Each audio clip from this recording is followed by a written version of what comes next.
আল্লাহর হাবিব সাল্লাল্লাহু আলাইহি ওয়াসাল্লাম বলেন, কুনতু নাবিয়্যা ওয়া আদামু বাইনার রূহি ওয়াজ জাসাদ, আমি ওই সময় আল্লাহ পাকের নিকটে নবী হিসাবে ছিলাম যখন আদম মাটি এবং পানির ভিতরে ছিল। তাহলে যে ধারণা করে নবী আমার 40 বছর বয়সে নবী হয়েছে, এই ধারণাটা, এই চিন্তাটাই হলো নবী দুশমনদের কথা। ঠিক না ভুল? কথা বলেন না কেন? আজকে স্টেজে বসে যে সব বক্তারা আমার নবীকে 40 বছরে নবী বলে, হে বাবাজিরা আমার বুঝে নিতে হবে, এই ব্যক্তি হয়তো জানে না, নইলে আমার রাসূলের প্রতি হিংসা করে বলতেছে। কারণ সহিহ হাদিসে বলা হচ্ছে ওই সময় আমাদের নবী আল্লাহ পাকের নিকটে নবী ছিলেন যখন আদম পানি এবং মাটির ভিতরে ছিল। জোরে বলুন না ইয়া রাসূলুল্লাহ। আমি কি কথা বুঝাতে পারছি? তাহলে বাবা আমি প্রথম হাদিস দিলাম, এবার দেব কোরআন 26তম পারা। আমার আল্লাহ পাক রব্বুল ইজ্জাত বলেন, বিসমিল্লাহির রহমানির রহিম, হুয়াল আউয়ালু ওয়াল আখিরু ওয়াজ যাহিরু ওয়াল বাতিন ওয়া হুয়া বিকুল্লি শাইইন আলিম। জোরে কোন সুবহানাল্লাহ। হযরতে আপনি ইমাম কাসতালিনী আলাইহি রহমানের দোয়ান বর্ণনা করেন, এই আয়াতটি শানে রব্বে কায়নাত ভি হে, আবার এটা শানে মুস্তাফা ভি হে। যদি এটা আল্লাহ পাকের শান হয়, আল্লাহ পাকের হামদ হয়, তাহলে আল্লাহ হবেন প্রথম, হুয়াল আউয়ালু আল্লাহ প্রথম, হুয়াল আখিরু আল্লাহ হলেন প্রথমে শেষে, ওয়াজ যাহিরু এবং আল্লাহ প্রকাশ, আল্লাহ বাতিন। যদি আল্লাহ পাকের প্রশংসা করি আল্লাহ হবেন এমন। আবার এটা যদি বলা হয় নবী পাকের নাতে মুস্তাফা, তাহলে হবে নবী হলেন প্রথম, নবী হলেন শেষ। ঠিক না ভুল? হুয়াল আউয়ালু যদি নবী পাকের দিকে যায় তাহলে হবে আব্বাল মানে প্রথম, আল্লাহ নবী বানালেন। আমাদের নবীকে আল্লাহ প্রথম, দুনিয়াতে সর্বশেষে। কথা বলেন না কেন? সর্বশেষে আমরা শেষ নবীর উম্মত। যদি কেউ বলেন প্রথম নবী তাও হবে, যদি কেউ বলেন শেষ নবী তাও হবে। কেন? আল্লাহ বলেন আমি প্রথম বানাইছি, শেষে পাঠিয়েছি। জোরে বলেন। তাহলে কোরআন মোতাবিক আমাদের চিন্তা ভাবনা ঠিক আছে। আমরা যদি বলি প্রথম নবী তাও ঠিক হবে, যদি বলি শেষ নবী তাও ঠিক হবে। কারণ আল্লাহ পাক তার কোরআন শরীফে ওয়াজ করে আমার নবীকে প্রথম ও শেষ বলেছে। আল্লাহিরু আমি আল্লাহ পাক তাকে প্রকাশ করেছি, আল বাতিন এবং আমি আল্লাহ তাকে গোপনেও রেখেছি। আমাদের নবী গোপনও ছিলেন, আমাদের নবী প্রকাশও হয়েছে। আরো জোরে বলুন ইয়া রাসূলুল্লাহ। বুঝা গেল কোরআন ও হাদিস দিয়ে বুঝতে পারলাম আমাদের নবী এমন নবী, তিনি 40 বছরে নবী হননি। আদম হওয়ার আগে আল্লাহ পাকের নিকটে নবী ছিলেন। তাহলে যারা বলছেন নবী 40 বছরে নবী হয়েছেন, এই ধারণাটা হলো নবী দুশমনদের ট্যাবলেট। বাবা তুমি সুন্নি যদি হও, সুন্নি হবে তারা, নবী প্রেমিক হবে যারা। যারা সুন্নি বলে দাবি করে তারা ওয়াহাবির ট্যাবলেট কাছে বহন করতে পারে না, যদিও করে না জানা সত্ত্বেও। যদি এতদিন আপনি না জেনে থাকেন করেছেন, আজ থেকে আপনি বাদ দিবেন না। না না, আমাদের নবী 40 বছরে নবী হননি। নবী আল্লাহ পাক তাকে প্রথম বানিয়েছেন। 40 বছর বয়সে আমার নবী ইসলাম প্রচার করেছে। এটাই হলো সঠিক আকীদা। এটাই যদি আপনার মনে থাকে তাহলে আপনি ঈমানদার। আর যদি আপনি মনে করেন না না না নবী 40 বছরে নবী হয়েছে, তাহলে আপনার ঈমানে গন্ডগোল। কথা কি বুঝাতে পারছি আমি? আব্বাজি আমার সোনামানিকেরা, তাহলে ওয়াহাবি ট্যাবলেট আমরা আর বলবো না, আজ থেকে মাটিতে পুঁতে দিলাম। আমরা নবী প্রেমিক, আমরা নবীকে মোহাব্বত করব যেমন মোহাব্বত করেছেন আমার নবী পাক সাল্লাল্লাহু আলাইহি সাল্লামের প্রিয় সাহাবী কেরাম রিদওয়ানুল্লাহি তাআলা আলাইহিম আজমাইন। চলুন না একটুখানি এগিয়ে যাই। আল্লাহ পাক রব্বুল ইজ্জাত আমাদের নবীকে রাজি যদি হয় নবী, তাহলে রাজি হবে খোদা। যেমন আমি গজলে বললাম, দুনিয়া চায় খোদা কে রাজি, খোদা চায় নবীকে রাজি। বলিনি এখন গজলে বলেছি তো। কোরআন ও হাদিস দিয়ে আপনি রিসার্চ করুন। কোরআনুল মাজিদ আপনার সূরা আল বাকারা আয়াত নাম্বার 142 রব্বে কারীম বলেন, খুব ভালো করে ব্রেনের ভিতরে রাখুন। বিসমিল্লাহির রহমানির রহিম। قد نرى تقلب وجهك في السماء। জোরে বলুন ইয়া রাসূলুল্লাহ।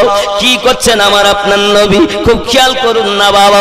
আমি বলেছি আল্লাহ রাজি হবে নবী রাজি হলে, নবী যদি রাজি হয় আল্লাহ রাজি হবে।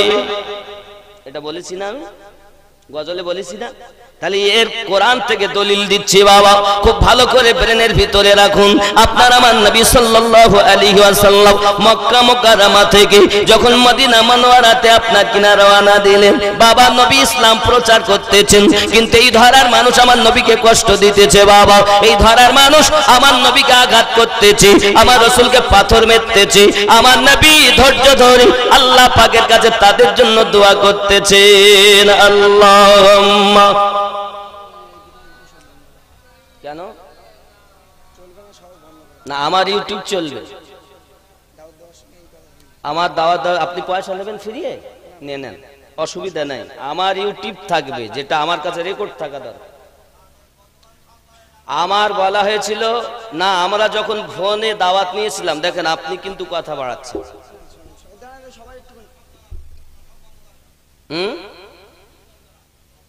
আপনারা দাওয়াত দিয়েছিলেন তখন বলা হয়নি? আমি এর আগে বলিনি আপনাদের? এই কমিটির লোককে বলিনি? আমার আপনার নবী মক্কা নগর ইসলাম প্রচার করলেন, পাথরের আঘাত খেলেন। এজন্য গজলে বলা, শানে মুহাম্মদ শাহে মদিনা এলেন এ ত্রিভুবনে নবী কমলিওয়ালা। শানে মুহাম্মদ শাহে মদিনা এলেন এ ত্রিভুবনে নবী কমলিওয়ালা। ইমানের সদানে মক্কা নগরে গেলেন, মানবের হৃদয় মাঝে নূরের বাতি জ্বালাইলেন। পাঠাইলেন নূর নবীকে আল্লাহ তাআলা, তিনি তো মুহাম্মদ নবী কমলিওয়ালা। আল্লাহুম্মা সাল্লি আলা মাওলানা মুহাম্মদ ওয়া আলা মাওলানা। বন্ধুরে আমার, নবী মুস্তাফা সাল্লাল্লাহু তাআলা আলাইহি ওয়াসাল্লাম ইসলামটাকে আপনার কিনা প্রচার করছেন মানুষের কাছে, কিন্তু আমার আপনার নবী সাল্লাল্লাহু আলাইহি ওয়াসাল্লাম মক্কা মুকাররমা থেকে মদিনা মুনাওয়ারায় যখন প্রথম রওনা দিয়েছেন, রব্বে কারীম বলেন, আমার হাবিব আপনি বাইতুল মুকাদ্দাসের দিকে ফিরে ইবাদত করুন। আরো জোরে বলুন সুবহানাল্লাহ। কোন দিকে ফিরে? বাইতুল মুকাদ্দাসটা তাকে বলা হয় হযরতে সুলাইমান আলাইহিস সালামের যুগে। উনি তো খুব জলিলুল কাদার, আল্লাহ পাকের নিয়ামত প্রাপ্ত ছিলেন, জিনেরা ওনার তাবে ছিল। এই জিন দ্বারাতে যে মসজিদটা নির্মাণ হয়েছে, সেই মসজিদটাকে বলা হয় বাইতুল মুকাদ্দাস। জোরে বলুন সুবহানাল্লাহ। আল্লাহ পাক বললেন বাইতুল মুকাদ্দাসের দিকে ফিরে নামাজ পড়তে। নবী আমার বাইতুল মুকাদ্দাসের দিকে ফিরে নামাজ পড়ছেন। বাবাজি আমার, কিন্তু মন আমার নবী পাকের ভালো লাগে না, মনের ভিতরে শান্তি নেই। কারণ কাবা বাইতুল্লাহর দিকে রাসূল পাকের মন হলো নামাজ পড়বেন বলে মনের ইচ্ছাও। কারণ আদম পয়গম্বর কাবা তৈরি করেছে, ইসমাইল আলাইহিস সালাম, ইব্রাহিম আলাইহিস সালাম দুইজনাতে আবার সংস্কার করেছেন। হযরত ইব্রাহিম আলাইহিস সালাম, হে বাবাজি আমার, এবং হযরত ইসমাইল আলাইহিস সালাম, দুই আমার চাচা জানেরা আমার নবী, সকলে ওনারা করেছেন। আমি নবী চাই বাইতুল মুকাদ্দাসের দিকে ফিরে নামাজ না পড়ে কাবা বাইতুল্লাহর দিকে ফিরে নামাজ পড়তে চাই। নবী আমার জোহরের নামাজের নিয়ত করেছেন, 4 রাকাত জোহরের নামাজ ফরজ। আকাশের দিকে তাকাচ্ছেন, নামাজও পড়ছেন। কোরআন বলছে কদ নারা তাকাল্লুবা ওয়াজহিকা ফিস সামাই। আমার আপনার নবী আকাশের দিকে তাকাচ্ছেন, বারবার নামাজ পড়তেছেন। নবী আমার, বাবা আমার, নবী পাকের ইচ্ছা যেহেতু বাইতুল্লাহ কাবা হবে, ওই দিকে ফিরে নামাজ পড়তে চাই। রব্বে কারীম বলেন ফালা নুবাল্লিয়ান্নাকা কিবলাতান তারদাহা। নবী আপনি যে অবস্থাতে আছেন, মুখ ফিরিয়ে নেন, আমি আল্লাহ বাইতুল্লাহকে কিবলা নির্ধারিত করে দিলাম। নবীর ইচ্ছা বাইতুল্লাহ কাবা হোক। আল্লাহ বলেন তুমি যাতে রাজি, আমি আল্লাহ তাতে রাজি। জোরে বলুন না, আরো জোরে বলুন। নবী রাজি হলে আল্লাহ রাজি হবে, নবীর ইত্তেবা করলে আল্লাহর ইত্তেবা করা হবে। অপর জায়গায় বলেন মাইয়াতিউর রাসূল ফাকাদ আতা আল্লাহ, যে ব্যক্তি নবীর পায়রবি করলো সে নবী পাকের নয়, আমি আল্লাহর পায়রবি করেছি। আরো জোরে বলুন ইয়া রাসূলুল্লাহ। বাবাজি আমার, নবী তো জাহান সাল্লাল্লাহু আলাইহি ওয়াসাল্লাম পৃথিবীর জমিনে এমন একজন পয়গম্বর, আল্লাহু পাক রব্বুল ইজ্জাত তাকে সব কিছু জ্ঞান দান করে দিয়েছেন। আল্লাহ বলেন ও আল্লামা কামা লাম তাকুন তাআলাম, আপনি যাহা জানতেন না আমি আল্লাহ আপনাকে জানিয়ে দিয়েছি। ঠিক কি না ভুল? আমার নবী কেমন জানেন বাবা? মিশকাত শরীফ 500 আপনার 22 পৃষ্ঠাতে হাদিসটি আসছে। আপনার আমার নবী সাল্লাল্লাহু আলাইহি ওয়াসাল্লামের কথাও একটিও বলা জীব আপনার কিনা দিচ্ছে সাক্ষী। এক রাখাল বকরি চড়ায় জঙ্গলের মধ্যে, এক রাখাল বকরি চড়াচ্ছে। এই বকরি চড়াতে গিয়ে বাবা দেখা গেল একটা বাঘ ভিতর থেকে জঙ্গল থেকে বার হয়ে এসে একটি বকরিকে আপনার গালে করে নিয়ে চলে গিয়েছে। দেখতে পেয়ে রাখাল ছুটে যায় বাঘের কাছে, বাঘের সঙ্গে আপনার ঝগড়া করে লড়াই করে বকরিটাকে ছাড়িয়ে নিয়ে চলে এসেছে। বাবা এখনকার আমাদের মতো দুর্বল মানুষ নয়, পিস্তল আর বোমের জোর দেখিয়ে মাস্তান সেজে যায়। তৎকালীন যুগের মানুষেরা হাঁটি বডি লম্বা চওড়া ছিলেন বাবা, বাঘের সঙ্গে লড়াই করারও তাদের বড় ক্ষমতা ছিল। জোরে বলুন না সুবহানাল্লাহ। এখান থেকে 50-60 বছর আগিয়ে যান, দেখবেন আমাদের পূর্বপুরুষদের মধ্যে এমন ক্ষমতা দেখা গেছে, অনেকেই বাঘের সঙ্গে আপনার ঝগড়া লড়াই করেছে। আছে না বাবা? আছে। তাহলে এই যদি 50-60 বছর আগেকার হয়, তাহলে 1400 বছর, মানে আমার রাসূলের 1450 বছর অতিক্রম হয়ে গেছে। বুঝতে পেরেছেন? তাহলে 1400 বছর আগের কথা বলছি। তাই সেসব মানুষগুলো কেমন? আরো এনাদের থেকে শক্তিশালী হবে, বড় বড় হবে, লম্বা চওড়া হবে। আমরা তো ভারতবাসী ছোট, আর এর থেকে আরো আছে যেন নেপালের মানুষ ছোট। আরব দেশে গেলে সব লম্বা মানুষ দেখা যায়, আর ভেটি মানুষ দেখা যায় এই দুটি দেশের মানুষ। কথা বুঝতে পেরেছেন? রাগ করছেন আমার কথা? বন্ধু আমার, ওই বাঘের কাছ থেকে যখন বকরিটা ছিনিয়ে এনেছে, ওই বাঘ একটি পাহাড়ের উপরে উঠে আপনার কিনা আওয়াজ করতেছি, ওগো রাখাল, আমি কয়েকদিনের ক্ষুধার্ত, আমি রুজি জোগাড় করলাম, তুমি আমার রুজিটা ছিনিয়ে নিলে, তুমি তোমার মনিবের কাছে ভালো হয়ে গেলে, কিন্তু আমি অবলা জীব, আমি যে ক্ষুধার্ত, আমার দিকে তুমি চিন্তা করলে নাও। বাঘ যখন এ কথা বলতেছে বাবা, তখন রাখাল আশ্চর্যান্বিত হয়ে গেল। রাখাল চিন্তা করে বাঘ আমার সঙ্গে কথা বলছে মানুষের মতো। বাবাজি মিশকাতের 522 মধ্যে লেখা, সঙ্গে সঙ্গে রাখাল চিন্তা ভাবনা করে বাঘ কথা বলছে। ও বাঘ, তোমার রুজি আমি চিনে নিয়েছি ঠিকই, তবে আমি তোমাকে আরো একটা সংবাদ দেই। ও গো রাখাল শোনো, আমি বাঘ একটা সংবাদ তোমাকে দেই। মক্কা নগরে একজন নবী জন্ম নিয়েছেন, যিনি যা দুনিয়ায় হবে তাও জানেন, ভবিষ্যতে কি হবে তাও জানেন, যা হয়ে গেছে তাও জানেন। এমন একজন নবী, তিনি আল্লাহ পাকের শেষ জামানার পয়গম্বর, এবং উনি হলেন আল্লাহ পাকের হাবিবুল্লাহ। জোরে বলুন সুবহানাল্লাহ। বাবাজিরা আমার, বাঘের মুখে কথাটি শুনে রাখাল আশ্চর্যান্বিত হয়ে যায়।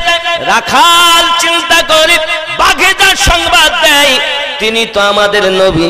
অবলা জীব বাঘ হয়ে নবী চিনছে, কিন্তু মানুষ হয়ে নবী চিনছে না। বাবা, এরকম আছে না নাই? আব্বাজিরা আমার, খুব ভালো করে ব্রেনের ভিতরে রাখুন। এমনি করে আপনার কিনা ওই রাখাল চলে আসে মক্কা নগর, আপনার কিনা নবী পাকের কাছে এসে, আমার হাবিব পাকের কাছে এসে ইমানি কলেমা পড়ে মুসলমান হয়ে যায়। আরো জোরে করেন ইয়া রাসূলুল্লাহ। তাহলে বাঘ বলছে নবী জানে, আল্লাহ পাক সে জ্ঞান দিয়েছেন। বাবা, হাদিস শরীফের মধ্যে এসেছে আল্লাহ পাক আল্লাহ তাআলা আমার রাসূলকে এমন জ্ঞান প্রদান করেছেন, কিয়ামত অবধি কারা জাহান্নামী হবে, হাসরের মাঠে কারা জাহান্নামী হবে, আল্লাহ পাক আমার নবীকে জ্ঞান দিয়েছেন। নবী তাও জানেন, জাহান্নামীর বাপের নাম তাও জানেন, তার দাদুর নাম তাও জানেন, তার পরদাদুর নাম তাও জানেন, কারা জান্নাতি হবে তাও নবী জানেন, তার বাপের নাম কি তাও জানেন, বাবা তার দাদুর নাম কি তাও জানেন। কারণ আল্লাহ পাক আমার নবীকে সব জানিয়ে দিয়েছেন। ও আল্লামা কামা লাম তাকুন তাআলাম। জোরে জোরে বলুন ইয়া রাসূলুল্লাহ। কথা বোঝা যাচ্ছে? তাহলে আমাদের নবী পৃথিবীর জমিনে পাওয়ারফুল পয়গম্বর, আল্লাহ পাক রব্বুল ইজ্জাত যাকে সৃষ্টির সেরা মহামানব করে পাঠিয়েছেন, আর এমন জ্ঞান দান করেছেন, আমার নবীর মতো জ্ঞান আর পৃথিবীতে আল্লাহ পাক কারো দেন নাই। নাকি বলেন? না ইবলিসের জ্ঞান বেশি না নবীর জ্ঞান বেশি? ইবলিসের বেশি না নবী পাকের বেশি? না, মনে হয় অনেকে বলছে জিবরাইলের বেশি নবীর কম। যদি কন নাউযুবিল্লাহ, জিবরাইলের বেশি, তা আমাদের নবী পাককে আল্লাহ দিয়েছেন বেশি। ঠিক না বল? বন্ধু আমার, শুধু তাই নয়, নবী তো দেখা সাল্লাল্লাহু আলাইহি ওয়াসাল্লাম পয়গম্বরে আযম, উনি শ্রেষ্ঠতম পয়গম্বর। বাবা, শুধু তাই নয়, পৃথিবীতে দেখা যায় আপনার আমার নবী আমাদের জন্য কান্না করে করে জীবনটাকে আপনার 63টি বছর রাসূল আমাদের জন্য কেঁদেছেন, আর আমরা ওই নবীকে প্রেম করতে জানলাম না বাবা, ভালোবাসতে জানলাম না।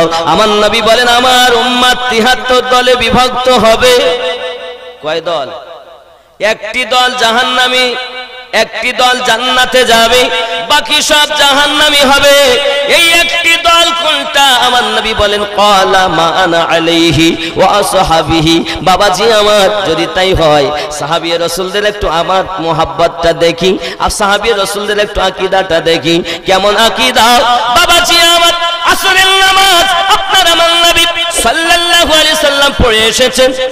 হযরতে আলী কারামাল্লাহু ওয়াজহুল কারীমকে বসতে দেখে নবী হযরত আলী কারামাল্লাহু ওয়াজহুল কারীমের কাছে এসে বসেছেন। জাং মোবারকায় আলীর মাথা দিয়ে নবী চোখ বন্ধ করে নিয়েছেন। জোরে বলুন সুবহানাল্লাহ। নবী পাক কার জাঙে মাথা দিয়েছেন? মাওলা আলী রাদিয়াল্লাহু তাআলা। দাপনা মোবারক আলী, মাথা মোবারক নবী পাকের। রাসূল আসরের নামাজ পড়েছেন, কিন্তু পড়েই উনি চোখ বন্ধ করে নিয়েছেন। মাওলা আলী রাদিয়াল্লাহু তাআলা চিন্তা করছেন, আমি ডাকবো না নামাজ পড়বো? আমি এখনো নামাজ পড়িনি, যদি ডাকি তাহলে আরামে ত্রুটি করা হবে, আর যদি আমি না ডাকি তাহলে আমার ফরজ আসরের নামাজ আদায় করা, একদিকে আল্লাহর ইবাদত আর একদিকে আমাদের নবীর খেদমত। কি বুঝতেছেন? একদিকে আল্লাহ পাকের ইবাদত, তাও আসরের নামাজ, আর একদিকে আমাদের নবীর খেদমত, খেদমত যদি করি ইবাদত চলে যায়, ইবাদত যদি করি তাহলে নবী পাকের খেদমতও চলে যায়। বাবাজি এই চিন্তা ভাবনা যখন আপনাকে মনের ভিতরে ওনার খেলতেছি, এই করতে করতে না না ডাকা যাবে না। আমার নবী পাককে আল্লাহ এমন সম্মান দান করেছেন যে নবী পাককে আল্লাহ পাক রব্বুল ইজ্জাত আরাম করার জন্য কোরআন শরীফের মধ্যে বলেছেন, বিসমিল্লাহির রহমানির রহিম, ইয়া আইয়ুহাল মুসাম্মিল কুমিল লাইলা ইল্লা কলিলা। ওগো আমার নবী, রাতের কিছু অংশ আপনি আরাম করুন, সারা সারা রাত ধরে আপনার ইবাদত করতে হবে না। ও কম্বল ওড়নেওয়ালা নবী, আপনি রাতের কিছু অংশ আরাম করুন। আল্লাহ যাকে আরাম করতে বলছেন তিনি আমাদের নবী, ঠিক কিনা বলেন? সেই নবী আমার আরাম করছেন। হযরত আলী রাদিয়াল্লাহু তাআলা আনহু চিন্তা করছেন, আমি না এমন করব না, এমন করে বলবো না, আব্বাসি আমার ডাকলেনও না। এমন করে দেখা গেল সূর্যটা অস্তমিত হয়ে গেল। যেই না অস্তমিত হয়ে গেছে সঙ্গে সঙ্গে আলী রাদিয়াল্লাহু তাআলা চোখে পানি চলে এসেছে। এমন সময় আমার নবী পাক চোখ খুলে বলেন, আলী ব্যাপার কি? হযরত আলী রাদিয়াল্লাহু তাআলা বলেন, হুজুর আমি নামাজের মহব্বতে কাঁদতেছি, কারণ আমি এখন আসরের নামাজ আদায় করি নাই। এক ওয়াক্ত নামাজের জন্য চোখে পানি। আমাদের কত নামাজ চলে যায়, আমাদের তো একবার কান্না আসে না? আমরা নবীর দিওয়ানা, নামাজ পড়তে যাব না। আমরা নবীর দিওয়ানা, দাড়ি রাখতে পারবো না। আমরা নবীর দিওয়ানা, বাবা সুদ বন্ধ হবে না। আমরা নবীর দিওয়ানা, মদ বন্ধ দেব না। এগুলো দুশ্মনের কাজ, প্রেমিকের কাজ, বান্দার কাজ। বান্দা মানে দাস, দাসের কাজ হলো দাসত্ব করা, আর দাসীর কাজ হলো দাসীগিরি করা, ঠিক না বল? বান্দিরা, বান্দি মানে দাসী। কার দাসী? আল্লাহ পাকের দাসী। বান্দা মানে দাস, চাকর। এগুলো দেখেন বাবাজি আমার কত সুন্দর দেখা যায়। পৃথিবীর জমিনে মানুষ খুব সুন্দর দেখতে হয়েছে বাপ, টকমক করে দেখতেছে, দাড়ি টুপি লাগিয়েছে, কিন্তু তার ভিতর খারাপ, তার মানে তার কোনো লাভ হলো না বাবা। পৃথিবীর জমিনে হযরত আলী কারামাল্লাহু ওয়াজহুল কারীম এই কথা যখন বলেছেন, আপনার আমার নবী পাক বলেন, আলী এখন বলেন কি চান? বলে, হুজুর আমি এখন চাই নামাজ আদায় করতে, কারণ আপনি যদি দোয়া করেন আমি আলীর বিশ্বাস সূর্য পুনরায় উদিত করে দেবে, আল্লাহ আমাকে নামাজে আসার পড়ার সুযোগ করে দেবে। জোরে বলো। নবী পাক যে কত ক্ষমতার মালিক, সাহাবী রাসূলদের আকীদা কত সুন্দর, জোরে বলেন সুবহানাল্লাহ। শুধু তাই নয় বাবা, সাহাবী রাসূলদের ঈমান ও আকীদা এত মজবুত, নবী আমার করলেন কি, সঙ্গে সঙ্গে সিজদাতে গেলেন, হাত দুটো তুলে দিলেন আর বললেন, আল্লাহ আমার আলীর জন্য সূর্যটাকে ফিরিয়ে দাও। আরো জোরে বলুন, কাকে ফিরিয়ে দেবে? আচ্ছা, সূর্য তো সকালবেলা ওঠে পূর্ব দিক থেকে আর পশ্চিমে অস্তমিত হয় নাকি? পশ্চিম দিক থেকে কখনো উঠতে দেখেছে? কিন্তু ওই দিন উঠছে যেদিন আলী পাকের আসরের নামাজ কাজা হয়েছে। রাসূল আমার বলেন, আল্লাহ সূর্য ফিরিয়ে দেন, আমার আলী নামাজে আসর পড়িনি, তোমার হাবিবের খেদমতে আসরের নামাজ চলে যায়।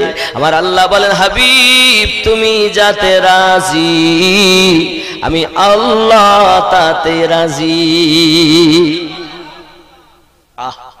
রব্বে কারীম হযরত আলী কারামাল্লাহু ওয়াজহুল কারীমের নামাজ আসরের জন্য ডুবন্ত সূর্যটাকে আপনার উদিত করে দিয়েছেন, তবু কেমন আবার সকাল হয়নি বাবা, সূর্যটা যেন এমন ওঠে।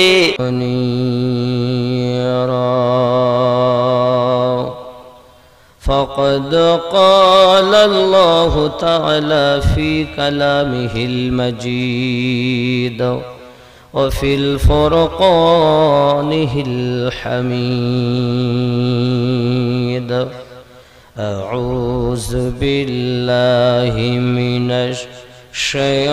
الشيطان الرجيم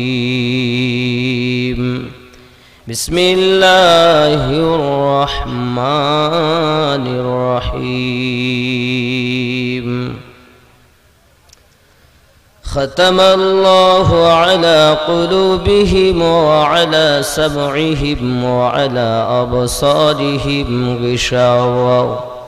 غشاوة ولهم عذاب عظيم صدق الله العظيم وصدق رسوله النبي الأمين المكين الكريم ونحن على ذلك من الشاهدين والشاكرين أن الحمد لله رب العالمين.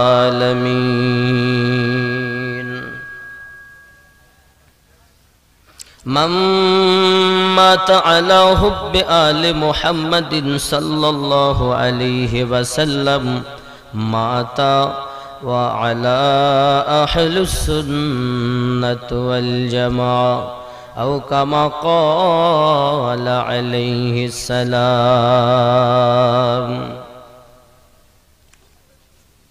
إن الله وملائكته يصلون على النبي يا أيها الذين آمنوا صلوا عليه وسلموا تسليما. اللهم صل على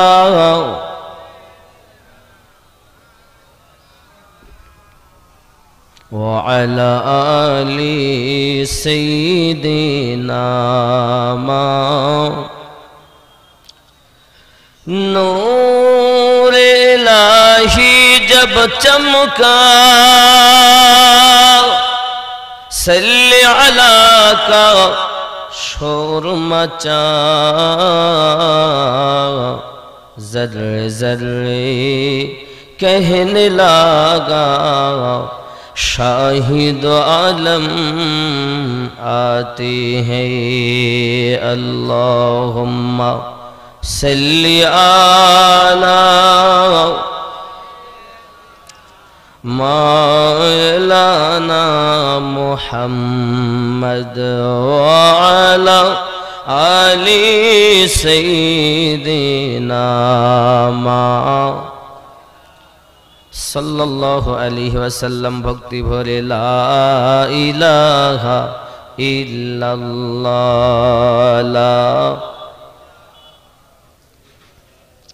ला इलाहा इल्लल्लाह मुहम्मदुर रसूलुल्लाह सल्लल्लाहु अलैहि वसल्लम।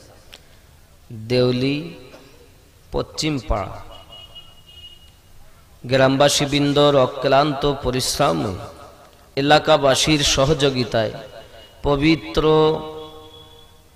ঈদে মিলাদুন্নবী জলসার সম্মানিত সভাপতি সাহেব, আমন্ত্রিত ওলামায়ে কেরামগণ, বিশেষ করে আমার আগে যিনি ছিলেন হযরত মাওলানা আব্দুল হাকিম সাহেব টোনা, আমার পরও আর একজন আছেন, কি নাম জানো, আবুল বাশার সাহেব। আল্লাহ পাক আলেমে দ্বীন গুলোর যেন হায়াতে তাইয়্যিবা দান করেন, সবাই বলি আমিন। আরো জোরে বলুন না আমিন। সম্মুখী উপবিষ্ট দিনদার আল্লাহওয়ালা ভাই বাবাজি, কচি কাচারা, স্নেহময়ী মমতাময়ী আম্মা ও বোনেরা, মহান রব্বে করিমের দয়াতে, নবী পাকের মায়াতে আজ এই জলসাতে আমরা উপস্থিত হতে পেরেছি। ভক্তি ভরে উচ্চ রবে সেই আল্লাহর শুকরিয়া জ্ঞাপন করে বলি আলহামদুলিল্লাহ। পরে পরে নবী ও কওম আকা রাহমাতাল লিল আলামিন, রাহাতুল আশিকিন, আনিসুল গরিবিন, অদৃশ্যের সংবাদদাতা নবী, নবীদেরও নবী, নবী মুহাম্মদুর রাসূলুল্লাহ সাল্লাল্লাহু আলাইহি ওয়াসাল্লামের প্রতি কোটি কোটি দরুদ বৃষ্টির ন্যায় বর্ষিত হোক। সবাই বলি আল্লাহুম্মা আমিন। বাবারা, খুব সুন্দর আলোচনা শুনছিলেন মাওলানা সাহেবের কাছ থেকে। আমি আপনাদের সম্মুখেও কিছু কথা বলার জন্য এসেছি। রব্বে করিম কোরআনুল মাজিদের ভিতরে বলেন, খাতামাল্লাহু আলা কুলুবিহিম ওয়া আলা সামঈহিম ওয়া আলা আবসারিহিম গিশাওয়াতু ওয়া লাহুম আযাবুন আযীম। একটি হাদিসে কারিমা পাঠ করেছি, মাম্মাতা আলা হুব্বে আলে মুহাম্মাদিন সাল্লাল্লাহু আলাইহি ওয়াসাল্লাম মাতা আলা আহলুস সুন্নাত ওয়াল জামাআহ আও কামা ক্বালা আলাইহি সাল্লাতু ওয়াসসালাম। এই আয়াত ও হাদিসে মুস্তাফার আলোচনা কিছু করার পূর্বে আমি আপনাদের বলবো, আমরা তো মানব জাতি নাকি বলেন? আমরা তো সৃষ্টির সেরা জীব নাকি? আমরা সৃষ্টি জীবের মধ্যে সর্বশ্রেষ্ঠ প্রাণী, সর্বশ্রেষ্ঠ জীব, আশরাফুল মখলুকাত, সৃষ্টির সেরা মানব জাতি। মানুষ কয়েকটি কারণে শ্রেষ্ঠ হয়েছে। এত শ্রেষ্ঠ, এই মানব জাতের আদি পিতাকে আল্লাহ পাক ফেরেশতাদের দ্বারা সিজদা করিয়ে শ্রেষ্ঠ করেছেন। জোরে বলে